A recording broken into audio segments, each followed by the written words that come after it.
2014க்கு பிறகு மீனவர் நலனுக்கென்று தனி அமைச்சகம் அமைத்து மீனவர் நலன் காத்த அரசு தமிழகத்திற்கென்று 20,000 கோடி ரூபாய்க்கு மேல் பணத்தை வாரி வழங்கி மீனவர் நலன் காத்த அரசு GSAT 6 என்ற சேட்டலைட் மூலம் வலிமைமிக்க டிரான்ஸ்பாண்டர்கள் பொருத்தி அங்கிருந்து தமிழகத்தில் 5000க்கும் மேற்பட்ட படகுகளில் GPS கருவி பொருத்தி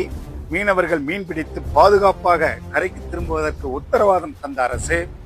48 மணி நேரத்துக்கு முன்பாகவே வானிலை முன்னறிவிப்பு கிடைக்கப்பெற்று அதன் மூலமாக பாதுகாப்பாக கடலுக்கு சென்று மீன்பிடிக்கவும் மீண்டும் கரைக்கு திரும்பவுமான ஒரு வசதியான மீன்பிடி தொழிலை செய்வதற்கான வசதி வாய்ப்பை ஏற்படுத்தி தந்த அரசு, நரிப்பையூரில் மீன்பிடி துறைமுகம் தந்த அரசு, மீனவர்களுக்கென்று விவசாயிகளுக்கு வழங்குவதைப் போல KCC கார்டு கொடுத்து லோன் கடன் பெறவும் இலவசமான